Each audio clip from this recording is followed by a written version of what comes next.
Kalau kondisi saat ini itu klan Habib Alwi itu dihabisi aja nggak ada yang protes. Dan posisi mereka itu di dunia politik sudah tidak berguna. Itu klan Habib Alwi itu bukan teman-temi misalnya ya, entah polisi atau TNI atau masyarakat itu sampean hilangkan dari muka bumi itu nggak ada yang protes. Kalau situasi saat ini ya. Itu. Ini berbeda dengan situasi di awal polemik sampai 1 tahun yang lalu tuh, yang masih apa ya, masyarakat, psikologi masyarakat itu belum pada temperatur yang mencukupi. Nah kalau sekarang udah cukup nih, insya Allah udah cukup. Saya lihat di YouTube itu Rizik Syihab dan klan Habib Alwi lainnya itu menyanyikan lagu Indonesia Raya untuk menunjukkan nasionalismenya ke publik. Direkam kemudian diberi caption, "Jangan pertanyakan nasionalisme kami." Ya tidak perlu dipertanyakan, tapi kita akan uji. Karena kalian kelompok kalian, klan Habib Alwi ya ini, itu tidak pernah menunjukkan nasionalisme kepada bangsa Indonesia. Klan Habib Alwi itu selalu polanya, patternnya adalah mengutamakan keuntungan kelompoknya dibandingkan kepentingan dan keuntungan bangsa Indonesia. Patternnya begitu. Habib Ali Kuitang yang katanya wali antek penjajah Belanda kan, mendapatkan 2 medali penghargaan. Usman bin Yahya mendapatkan medali. Vandenberg, kalau tidak salah Vandenberg ya, atau siapa begitu, itu juga mendokumentasikan bagaimana paradigma atau mentalitas klan Habib Alwi Yaman itu, bahwa mereka tidak peduli terhadap penindasan atau penjajahan yang dialami oleh pribumi selama kepentingan spiritual dan ekonomi mereka itu tidak terganggu. Jadi mereka tidak pernah peduli dan tidak pernah menunjukkan kepedulian, keberpihakan terhadap bangsa pribumi Nusantara. Dan itu lucu. Akhirnya kita dapat mengkompilasi beberapa perilaku-perilaku mereka setelah adanya polemik nasab dan kejahatan-kejahatan klan Habib Alwi lainnya yang terungkap. Ketika mereka terdesak, terpojokkan,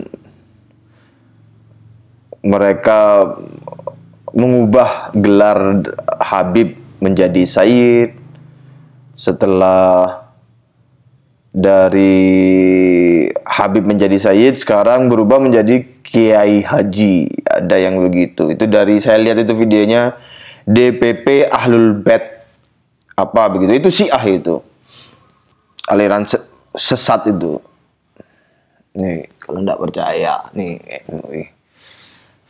Mazhab Ahlul Bait atau menamakan Ahlul Bait, menamakan, ya itu Syiah lah itu.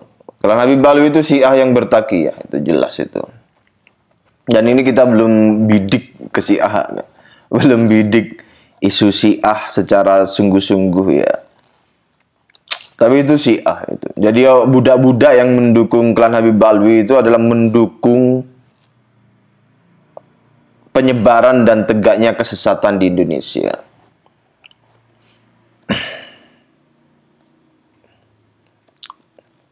Jadi klan Habib Alwi itu lucu sekali itu, sudah terdesak seperti tikus-tikus yang gemetar di pojok ruangan.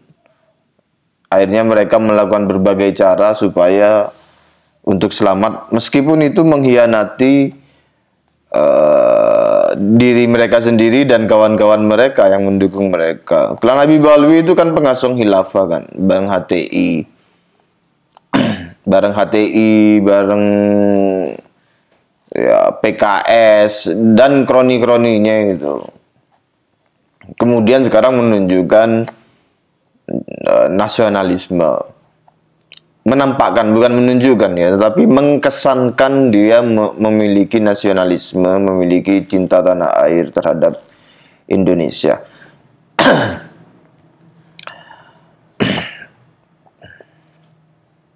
Nah itu cara-cara mereka itu jangan dipercaya itu.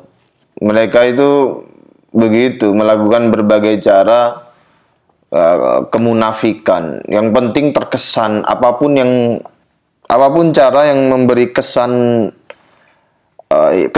atau brandingan yang dapat membuat mereka itu selamat, mereka akan melakukan itu, termasuk menyanyikan lagu Indonesia Raya. Saya itu baru bangun, kemudian lihat video itu saya ketawa. Klan Habib Alwi ini memang pekok dan jahat-jahat. Dulu kan mengajak untuk mendukung ISIS kan, ISIS dan Khilafah gitu. Sekarang berperilaku seperti itu, berperilaku yang berkebalikan dari apa yang mereka lakukan selama ini. Setelah mereka terpojokkan, tersudutkan, katanya tidak akan gentar sedikit pun. Kalau ceramah Rizik Syihab dan klan Habib Alwi lainnya itu seperti Bahar itu, kami tidak akan gentar, wis. Ayo perang katanya. Tunjukkan tanggalnya. Lah belum diajakin perang sudah ngeper duluan.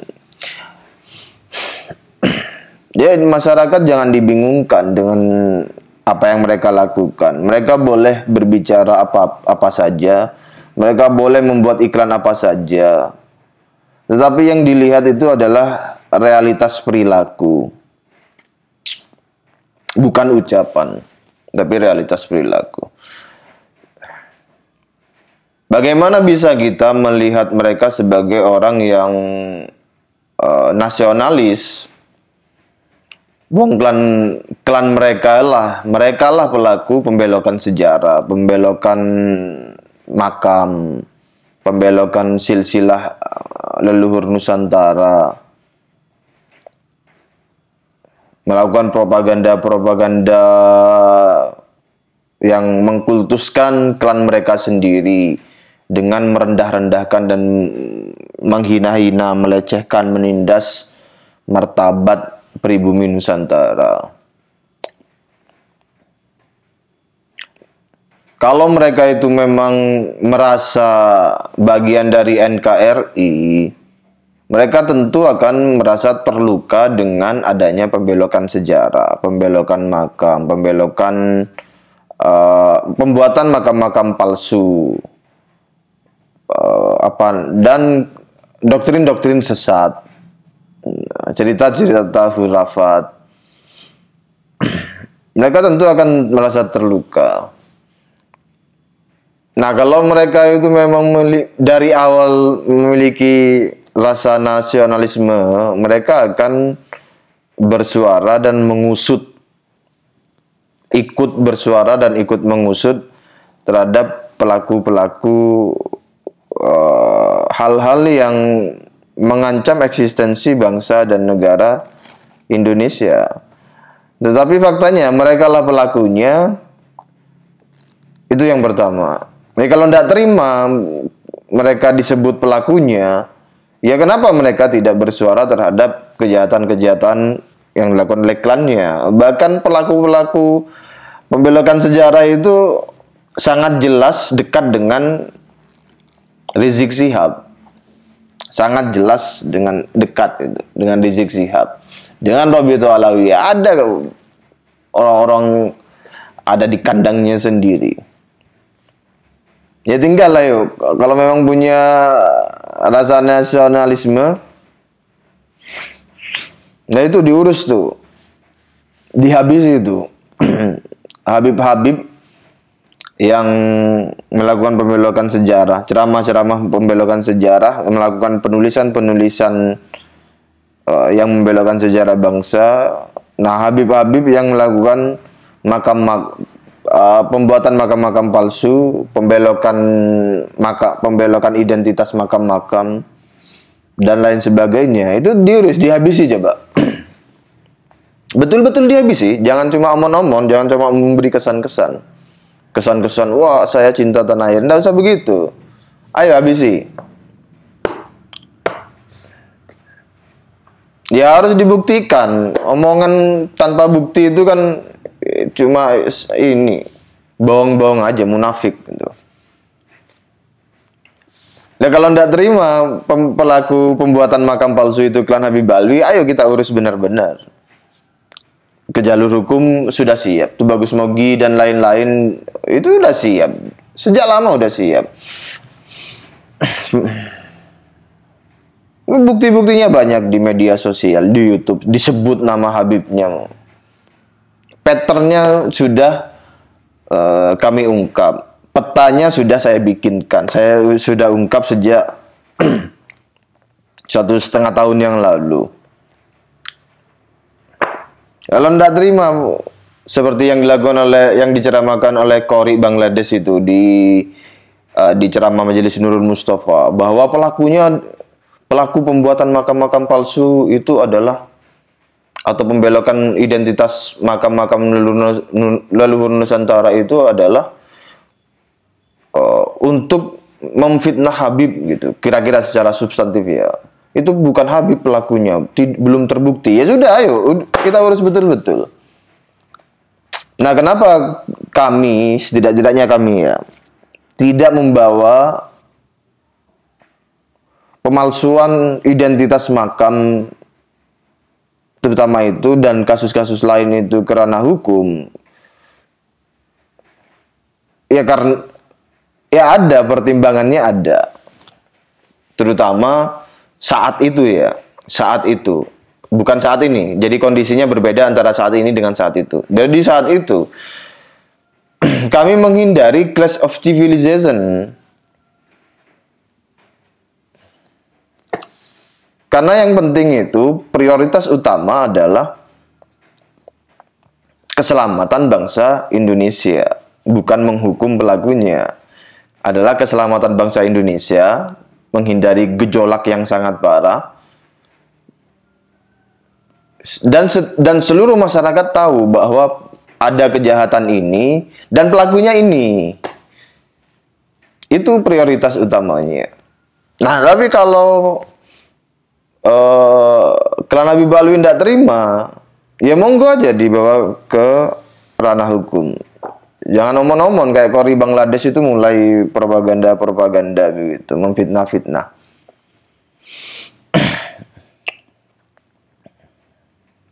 Dan pertimbangan-pertimbangan lainnya itu sudah setidaknya kami lah ya, sudah kami rumuskan sejak di fase awal polemik nasab, sekitar 5-6 bulan sejak itu. Ada beberapa kiai itu yang bertanya, menyayangkan mengapa sikap PBNU itu lambat sekali begitu di awal-awal ya polemik. Harusnya begini. Ya saya jawab begini. Ini saya buka aja ya. Maksudnya saya buka itu adalah, yang saya buka adalah kami tahu, ya kami tahu fase-fasenya begini gitu. Cuman tidak kami ungkapkan ke publik. Jadi kalau memang mau ngajakin perang, tabrakan fisik, ya enggak apa-apa. Kan rizik-riziknya begitu. Asah golok, asah perang. Kami ya boleh-boleh aja.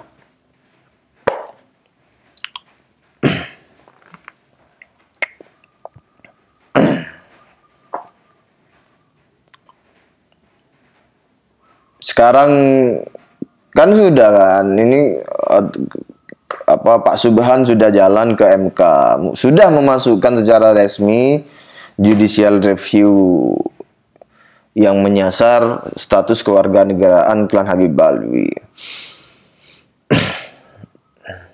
Ya kedepannya apa ya, kita lihat aja bagaimana kan, apa bagaimana gitu. Tapi kalau kondisi saat ini kondisi saat ini ya. Kalau kondisi saat ini itu klan Habib Alwi itu dihabisi aja nggak ada yang protes. Dan posisi mereka itu di dunia politik sudah tidak berguna. Sudah tidak berguna. Itu sudah kami rumuskan, sudah kami formulasikan, sudah kami assess situasinya itu sekitar ya 1 tahun lah, 1 tahun sampai 1,5 tahun yang lalu itu sudah mati itu, sudah tidak berguna klan Habib Alwi itu bagi para politikus itu.